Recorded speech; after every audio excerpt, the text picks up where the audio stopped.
In the town of Ogwashi, where the dusty roads twisted between palm trees and the evening breeze carried the scent of roasted corn and wood smoke, lived Amina and her husband Kelechi, known as KC by friends. Their marriage of 9 years had always been one that neighbors admired, steady, respectful, grounded like the ancient Iroko tree near the village square. Amina was a primary school teacher, loved for her calm manner and gentle firmness. Kelechi ran a hardware shop near the busy junction, where buses hooted constantly and traders called out their prices with practiced voices. Their lives were simple, woven together like raffia baskets until the first thread began to loosen. It started quietly. A young woman named Chin Wo-koi began frequenting Kelechi's shop. Chin was lively, bright-eyed, with dimples that appeared whenever she smiled, dimples that drew attention whether she meant them to or not. She would arrive at the shop almost daily, first to buy small nails, then paint, then nothing in particular. Her laughter spilled easily across the counter, and Kelechi, enjoying the attention, smiled more than necessary. People noticed. They always did, because in Ogwashi secrets had wings. At the market one afternoon, a vendor with sharp intuition pulled Amina aside. In her voice was concern tinged with hesitation. She gently told Amina that Chin was being seen too often around Kelechi's shop, that the girl's visits had become the subject of hushed whispers. Amina listened, her heart a cold stone in her chest. She thanked the woman and walked home, her basket of yams feeling heavier than usual. That evening she asked Kelechi about Chinwe. He was dismissive, waving his hand as if swatting a fly. "She is just a customer, Amina, a young girl who needs advice on her father's repairs." But his eyes did not meet hers, and a lie hung in the air between them, thick and suffocating. The whispers grew louder, transforming into bold statements. Friends of Amina would fall silent when she approached, their sympathetic glances more painful than accusations. The calabash of their marriage, once smooth and whole, had developed a hairline crack. Weeks turned into months.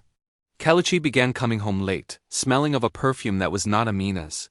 He became irritable, snapping at her for small things, a meal not hot enough, a question asked at the wrong time. Amina, in her quiet way, endured. She focused on her students, finding solace in their eager faces and simple questions. But at night, alone in their bed, the silence screamed with all the things left unsaid. The crack in the calabash was widening, threatening to split it in two. One sweltering afternoon, unable to bear the weight of her thoughts, Amina journeyed to the neighboring village to see her aunt, Mama Nika. Mama Nika was a woman whose wisdom was etched into the lines on her face, a repository of proverbs and quiet strength. She listened without interruption as Amina's story tumbled out, each word a tear she had refused to shed. When Amina finished, her voice a raw whisper, Mama Nika stirred the embers in her cooking fire. "Amina, my child," she began, her voice calm as a deep river. "A broken pot can be mended, but you must find the right clay. Shouting will only shatter the pieces further. Patience and wisdom are the clay you need now." As if summoned by the gravity of the situation, Amina's other aunts, Mama Ojuak and Auntie Salome, arrived the following weekend. Mama Ojuak, loud and fiercely protective, was the opposite of Mama Nika. "What is this I hear?" she boomed, pacing Amina's living room. "This little girl with no home training is trying to steal your husband. We must go to her house and drag her out by her hair. We will show her that this family does not tolerate such nonsense." Auntie Salome, the eldest and most respected, held up a hand, silencing Mama Ojuak's tirade. Her presence commanded immediate respect. She turned her discerning gaze to Amina. "My daughter, rage is a fire that burns the hut it is in. Your sister aunt is right to be angry, but her path will lead only to more ruin, and Mama Nika is right that patience is needed. But patience without action is just waiting for the flood to drown you. We must handle this with the wisdom of elders." The three aunts decided on a plan. It was not one of shouting or fighting, but of quiet, deliberate pressure. They would not confront Chinwe directly, not at first. Instead, they would visit her parents, Mr. and Mrs. Okoi. The next day, the three women, dressed in their finest wrappers, walked to the Okoi family compound. Mr. and Mrs. Okoi, respected members of the community, were surprised by the formal visit. After exchanging pleasantries, Auntie Salome, as the eldest, cleared her throat. "We have not come here with anger in our hearts," she began, her voice measured and firm. "We have come as mothers. Our daughter, Amina, is married to Kelechi. Their home was a peaceful one. But a shadow has fallen over it, and that shadow has the face of your daughter, Chinwe. Mr. Okoye's face hardened, while his wife looked down at her hands, her expression one of shame. They had heard the rumors too. Auntie Salome continued, speaking of honor, of community, and of the pain a broken home causes not just two people, but two families. Mama Ujuak, for once, remained silent, her stern look saying more than words ever could. Mama Nika spoke softly of forgiveness and the chance to make things right before they became irreparable. They did not accuse. They laid out the facts like stones in a path, leaving the Okoyes to see the destination. They left as quietly as they came, the weight of their visit settling upon the household. That evening, a storm broke over the Okoye home. Mr. Okoye, a man who valued his family's reputation above all else, confronted Chinwe. Her initial denials crumbled under his furious questioning. He forbade her from ever going near Kelechi's shop or speaking to him again. The life of easy flirtation and secret gifts was over. Chinwe, faced with her father's wrath and her mother's tears, felt the thrill of her affair curdle into bitter shame. Meanwhile, Kelechi's friend, Namdi, a thoughtful man who had been his best man at the wedding, decided he could no longer stay silent. He found Kelechi closing his shop, a sour expression on his face now that Chinwe's daily visits had ceased. KC, Namdi started, leaning against the counter. What are you doing? You have a wife who is like gold, and you are trading her for a piece of glass that glitters. Do you not see the gift God gave you in Amina?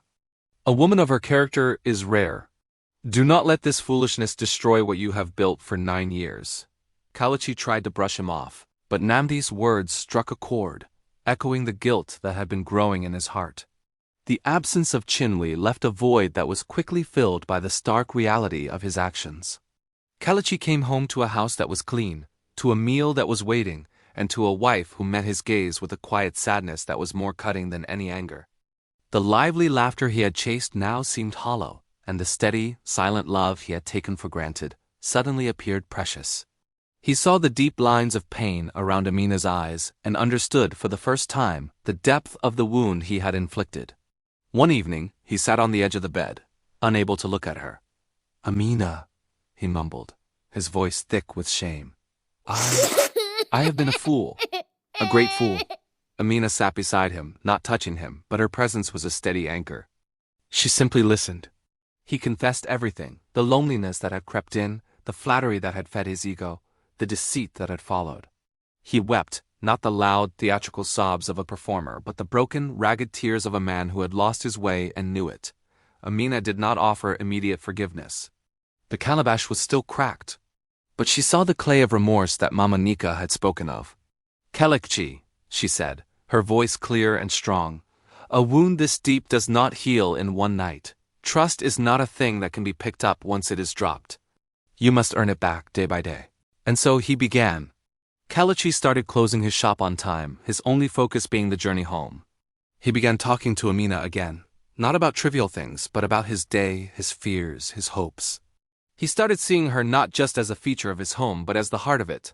He would bring her small gifts, a mango from the market, a book from a traveling vendor, not as a bribe, but as a quiet apology. Slowly, painstakingly, he began to mend the crack. He applied the clay of honesty, consistency, and renewed affection. Months later, on their 10th anniversary, Kelechi led Amina to the back of their compound. There, under the shade of the mango tree, was a new bench he had built himself. He had carved their initials into the wood, surrounded by a pattern of interlocking rings. For us, he said, his voice full of an emotion he no longer hid. To sit and talk, every day. Amina ran her hand over the smooth wood, her fingers tracing the carving. A genuine smile, the first in a long time, lit up her face. The calabash, once shattered, was now whole again. The cracks were still visible, not as signs of weakness, but as a testament to its history, a reminder of the fragility of trust and the profound strength of a love that was patient enough to heal. In the quiet of the evening, as they sat on the new bench, the scent of wood smoke and the distant sound of village life wrapped around them, not as a reminder of what was broken, but as a celebration of what had been rebuilt stronger than before.